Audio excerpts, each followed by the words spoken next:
शांति। 17 मार्च 2026 बाबा की महावाक्य।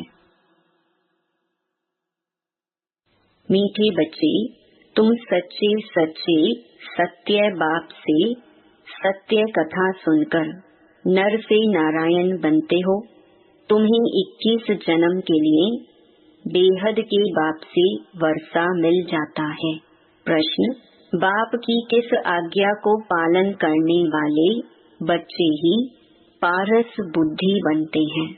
उत्तर: बाप की आज्ञा है देह के सब संबंधों को भूलकर बाप को और राजाई को याद करो। यही सद्गति के लिए सतगुरु की श्रीमत है। जो इस श्रीमत को पालन करते अर्थात देही अभिमानी बनते हैं, वही पारस बुद्धि बनते हैं। गीत: आज अंधेरे में हम इंसान। ओम शांति। यह कलयुगी दुनिया है, सब अंधेरे में है। यही भारत सोझरे में था जब यह भारत स्वर्ग था। यही भारतवासी जो अब अपने को हिंदू कहलाते हैं, यह असुल देवी देवताएं थे। भारतवासी स्वर्गवासी थे। जब कोई धर्म नहीं था, एक ही धर्म था, स्वर्ग, वैकुंठ, वहिष्ठ, हेवन। यह सब भारत के नाम थे। भारत प्राचीन, पवित्र, बहुत बहुत धनवान था। अभी तो भारत कंगाल है, क्योंकि अब कलयुगी है। वह सतयुग था। तुम सब भारतवासी हो। तुम जानते हो हम अंधियारे में हैं। जब स्वर्ग में थे तो सोझरे में थे। स्वर्ग के राज राजेश्वर, राज राजेश्वरी, लक्ष्मी नारायण थे। उनको सुखधाम कहा जाता है। नए नए आते हैं तो बाप फिर समझाते हैं। बाप से ही तुमको स्वर्ग का वर्षा लेना है, जिसको जीवन मुक्ति कहा जाता है। अभी सब जीवन बंध में है। खास भारत आम दुनिया रावण की जेल शोक वाटिका में है। ऐसे नहीं कि रावण सिर्फ लंका में था और राम भारत में था और उसने आकर सीता चुराई। ये सब हैं दंत कथाएं। गीता है मुख्य सर्व शास्त्रों में शिरोमणि श्रीमत, अर्थात भगवान की सुनाई हुई गीता। मनुष्य तो कोई की सद्गति कर नहीं सकते।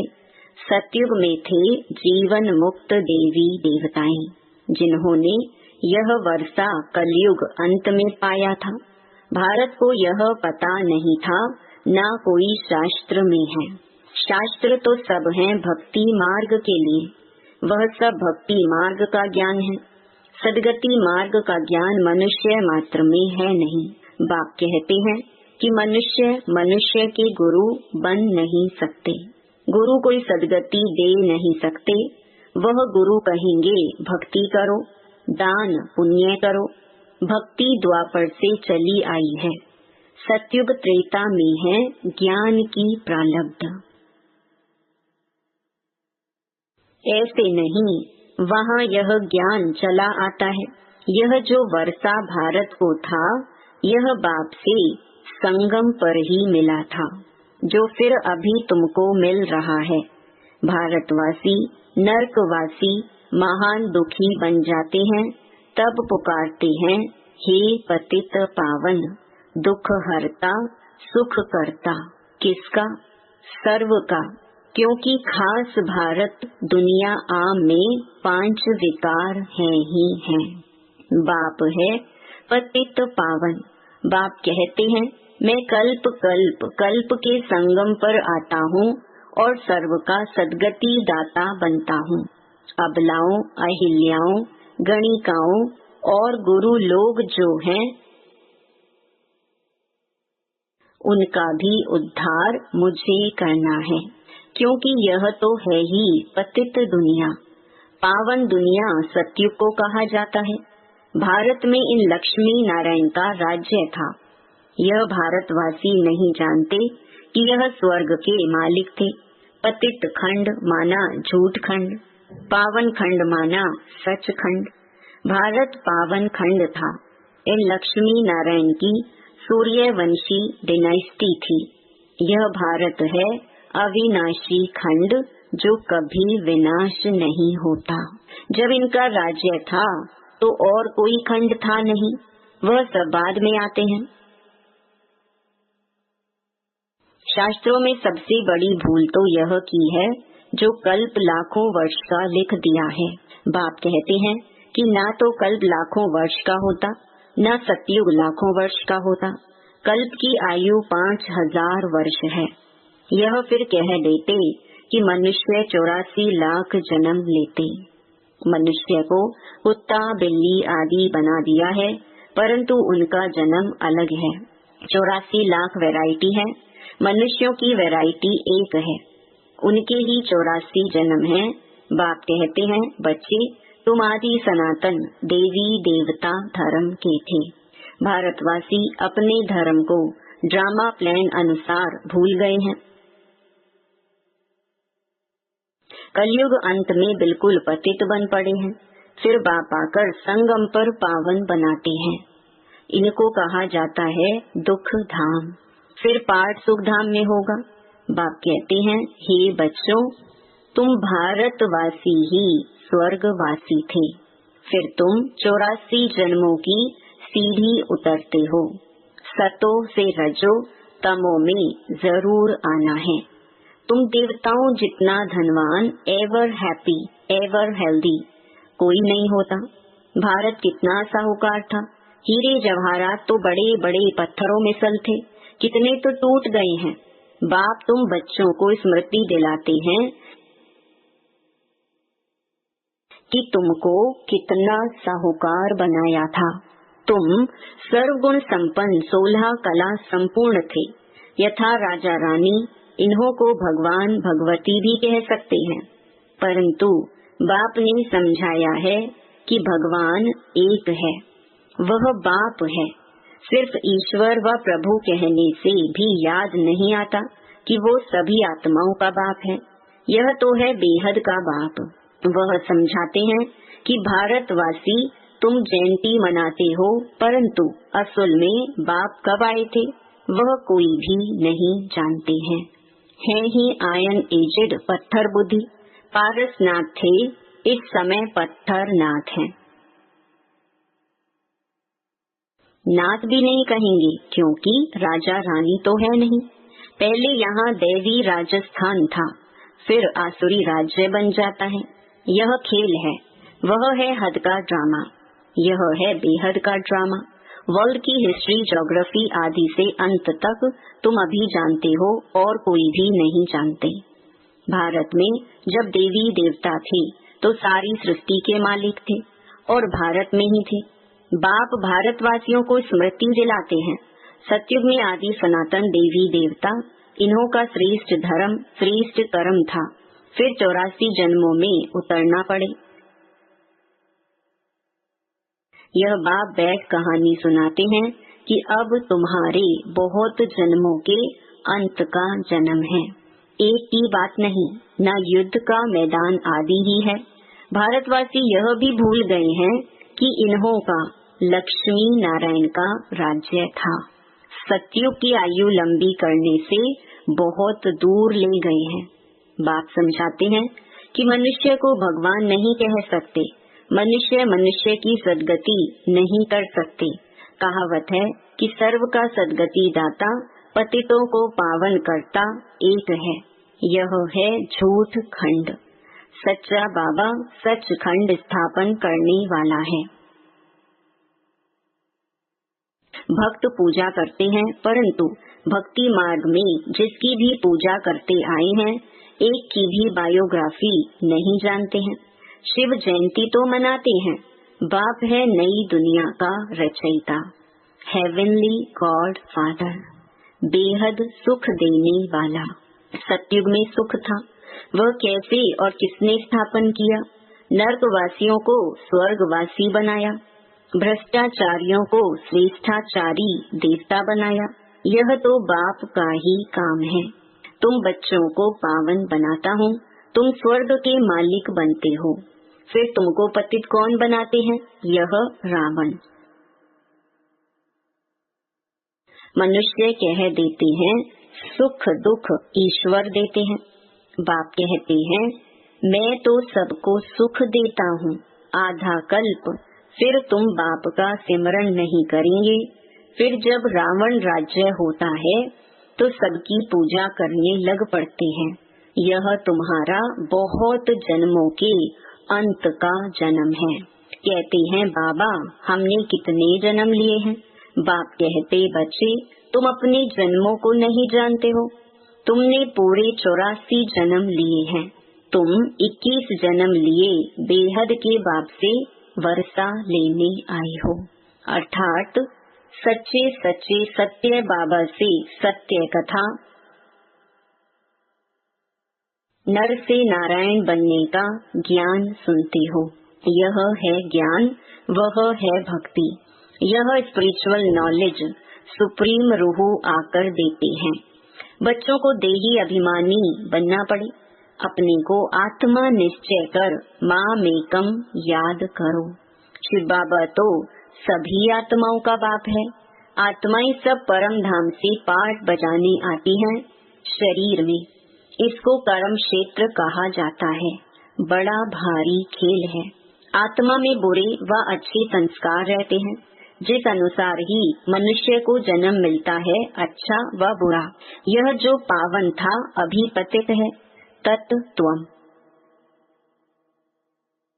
मुझ बाप को इस पराये रावण की दुनिया पतित शरीर में आना पड़ता है।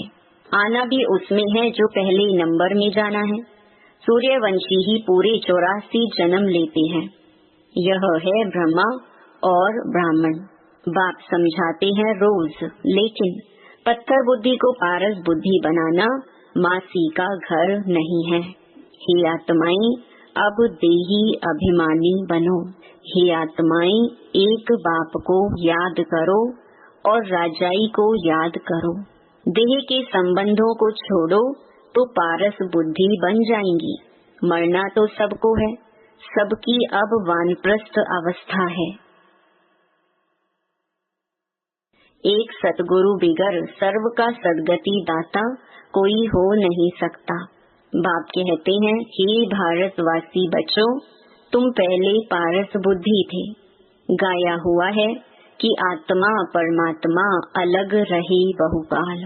तो पहले पहले तुम भारतवासी देवी देवता धर्म वाले आए हो और धर्म वाले पीछे आए हैं। तो उन्हों के जन्म भी थोड़े होते हैं। सारा सृष्टि का झाड़ कैसे फिरता है वह बाप बैठ समझाते हैं। जो धारणा कर सकते हैं उनके लिए बहुत सहज है। आत्मा धारण करती है, पुण्य आत्मा और पाप आत्मा तो आत्मा बनती है। तुम्हारा अंतिम 84वां जन्म है। तुम वानप्रस्थ अवस्था में हो। वानप्रस्थ अवस्था वाले गुरु करते हैं मंत्र लेने लिए। तुमको अब बाहर का मनुष्य गुरु करना नहीं है। तुम सभी का मैं बाप टीचर सतगुरु हूँ। मुझे कहते ही हैं हे पतित पावन शिव बाबा। अभी स्मृति आई है, सभी आत्माओं का यह बाप है। आत्मा सत्य है, चैतन्य है, क्योंकि अमर है। सभी आत्माओं में पाठ भरा हुआ है। बाप भी सत्य चैतन्य है। वह मनुष्य सृष्टि का बीज रूप होने कारण कहते हैं कि मैं सारे झाड़ के आदि मध्य अंत को जानता हूँ। इसीलिए मुझे नॉलेजफुल कहा जाता है।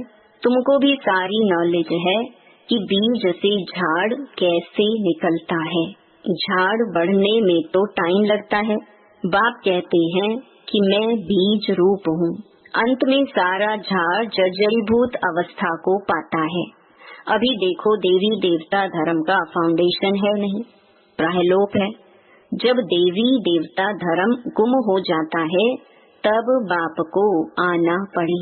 एक धर्म की स्थापना कर बाकी सबका विनाश करा देते हैं। प्रजापिता ब्रह्मा द्वारा बाप स्थापना करा रहे हैं। आदि सनातन देवी देवता धर्म की। तुम आए हो भ्रष्टाचारी से श्रेष्ठाचारी देवता बनने। यह ड्रामा बना हुआ है, इनकी एंड नहीं होती। बाप आते हैं, आत्माएं सब ब्रदर्स हैं, मूल वतन में रहने वाली, जो उस एक बाप को सब याद करते हैं। दुख में सिमरन सब करें, दुख में करे न कोई। रावण राज्य में दुख है, यहाँ सिमरन करते हैं तो बाप सर्व का सदगति दाता एक है, उनकी महिमा है। बाप न आए तो पावन कौन बनाए।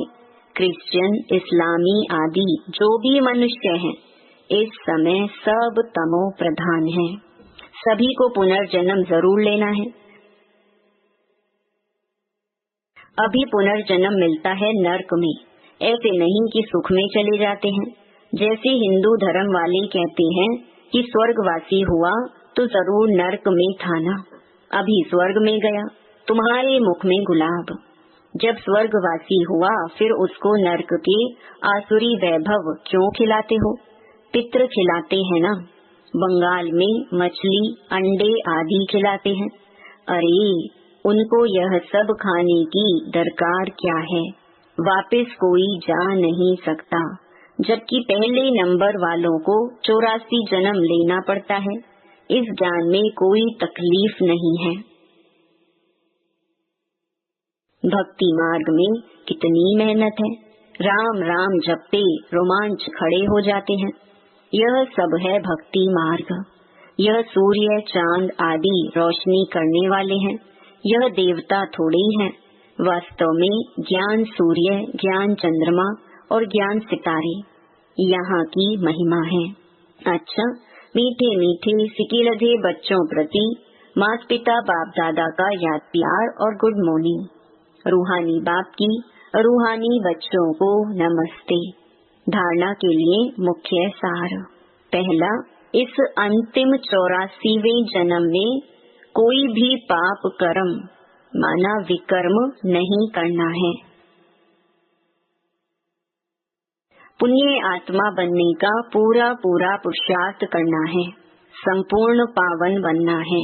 दूसरा, अपनी बुद्धि को पारस बुद्धि बनाने के लिए देह के सब संबंधों को भूल तेही अभिमानी बनने का अभ्यास करना है। वरदान, पुराने संस्कारों व विघ्नों से मुक्ति प्राप्त करने वाले सदा शक्ति संपन्न भव। किसी भी प्रकार के विघ्नों से, कमजोरियों से या पुराने संस्कारों से मुक्ति चाहते हो तो शक्ति धारण करो, अर्थात अलंकारी रूप होकर रहो। जो अलंकारों से सदा सजे सजाए रहते हैं वह भविष्य में विष्णु वंशी बनते हैं, लेकिन अभी वैष्णव बन जाते हैं। उन्हें कोई भी तमोगुणी संकल्प व संस्कार टच नहीं कर सकता। वे पुरानी दुनिया अथवा दुनिया की कोई भी वस्तु और व्यक्तियों से सहज ही किनारा कर लेते हैं। उन्हें कारणे अकारणे भी कोई टच नहीं कर सकता। स्लोगन, हर समय हर कर्म में बैलेंस रखना ही सर्व की ब्लेसिंग प्राप्त करने का साधन है। ये अव्यक्त इशारे निश्चय के फाउंडेशन को मजबूत कर सदा निर्भय और निश्चिंत रहो। जैसे आपस में दो मित्र होते हैं तो उनके बीच यदि कोई उनकी ग्लानि करने आता है तो वह उसके भाव को बदल देते हैं। जहाँ निश्चय होता है वहाँ शब्द का भाव बदल साधारण बात हो जाती है। तो हर एक की विशेषता को देखो, तब अनेक होते भी एक दिखाई देंगे। एकमत संगठन हो जाएगा। कोई किसकी ग्लानि की बात सुनाए तो उसे टेका देने के बजाय सुनाने वाले का रूप परिवर्तन कर दो। ओम शांति।